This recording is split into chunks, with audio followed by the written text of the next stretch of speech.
வணக்கம் வந்தனம், நான் உங்கள் அம்சா. இந்த வீடியோவில் நம்ம என்ன பார்க்க போகிறோம் அப்படின்னா, எங்களோட குலதெய்வம் கோயில் மினி விலாக தான் நம்ம இந்த வீடியோவில் பார்க்க போகிறோம். இப்போ தான் நீங்கள் ஃபஸ்ட் டைம் நம்ம சேனலில் பார்க்குறீங்க அப்படின்னா மறக்காமல் சப்ஸ்கிரைப் பண்ணிக்கோங்க. அப்படியே பக்கத்தில் இருக்க அந்த பெல் ஐக்கானையும் கிளிக் பண்ணிக்கோங்க.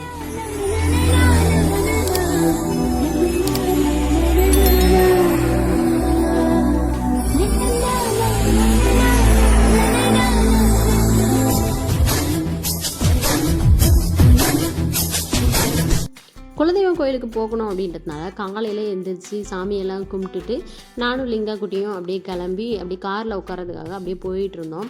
அதுக்கு முன்னாடியே வீட்டில் இருந்தவங்க சாமிக்கு தேவையான பொருட்கள் எல்லாத்தையும் எடுத்துகிட்டு போய் காரில் ஏற்றிட்டாங்க.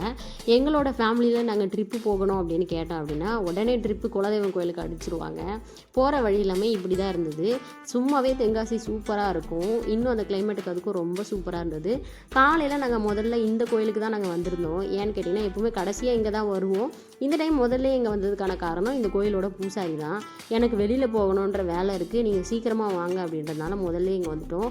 அது மட்டும் இல்லாத இந்த கோயில் பூசாரி அவசரமாக பூசையை போட்டு விட்டுருவார், நின்று நிதானமாக பண்ண மாட்டார். அதனால் முதல்ல கொண்டு வந்து எல்லாத்தையும் எங்களுக்கு கொடுத்துட்டு நாங்கள் அதுக்கப்புறமா சாஸ்தா கோயிலுக்கு கிளம்பி வந்தோம். அதுக்கு முன்னாடி போகிற வழியில் விநாயகர் இருந்ததுனால அவரை கும்பிட்டுட்டு அங்கே ஒரு வெடலையை போட்டுட்டு அதுக்கப்புறமா நேராக சாஸ்தாவை பக்கம் வந்தாச்சு.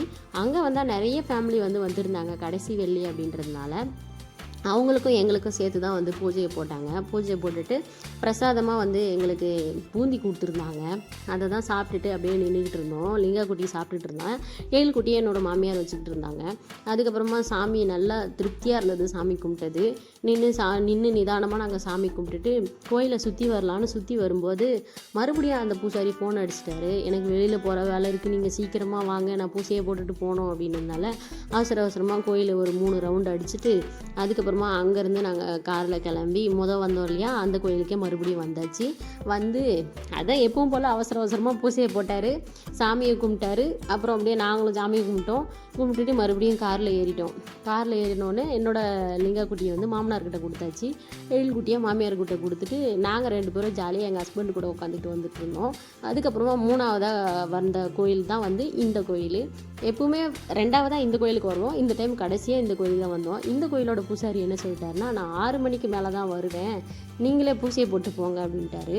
அப்புறம் என்னோடய மாமனார்கிட்ட கேட்டால் அவங்க என்ன சொன்னாங்க, நம்ம குலதெய்வம் நம்ம பூசையை போட்டால் ஒன்றும் தப்பாக நினச்சிக்காது, நம்மளே பூசையை போட்டுருவோம் அப்படின்னு அவங்க எல்லாம் ரெடி பண்ண நானும் எழிலும் ஓரமாக உட்காந்து வேடிக்கை பார்க்க அப்படின்ற மாதிரி நாங்கள் வேடிக்கை பார்த்துக்கிட்டு உட்காந்துருந்தோம். நான் எழில் வீடியோ எடுத்துக்கிட்டு இருக்கேன், பின்னாடி ஒருத்தவன் எட்டி கீழே பார்த்துக்கிட்டு இருக்கான். ஜம்ப் பண்ணிடுவானோன்னு கொஞ்ச நேரத்தில் பயமாயிருச்சு. அப்புறம் அவனை கூப்பிட்டதும் அவன் வந்துட்டான். அதுக்குள்ளே அவங்களும் சாமிக்கு தேவையானது எல்லாமே ரெடி பண்ணிட்டாங்க. அதுக்கப்புறம் நாங்கள் சாமி கும்பிட்டுட்டு அங்கேருந்து கிளம்ப வேண்டியதாகிடுச்சு. அதாவது சாமி கும்பிட்டதெல்லாம் நான் வீடியோ எடுக்கலை, அதெல்லாம் எடுத்தோன்னா என்னை வெளுத்துருவாங்க. அதுக்கப்புறம் அங்கேருந்து நாங்கள் வெளியில் கிளம்புற இடத்துக்கு வந்ததும் இன்னொரு ஃபேமிலி வந்துட்டாங்க. அவங்க எங்களுக்கு திருநாரெலாம் பூசி விட்டாங்க. திருநாரெலாம் பூசிக்கிட்டு நாங்கள் அங்கேருந்து காரில் ஏறிட்டோம். காரில் ஏறினதும் தெரியல, இறங்கினதும் தெரியல அப்படின்ற மாதிரி 8 மணிக்கு தான் வீட்டுக்கு வந்தோம். வீட்டுக்கு வீட்டில் சாமியை கும்பிட்டாச்சு. ஸோ இந்த வீடியோ உங்களுக்கு பிடிச்சிருக்குன்னு நினைக்கிறேன். இந்த மாதிரி டிஃப்ரெண்ட்டான நிறைய வீடியோ பார்க்க நம்ம சேனலை சப்ஸ்கிரைப் பண்ணிக்கோங்க. தேங்க்யூ ஃபார் வாட்சிங்.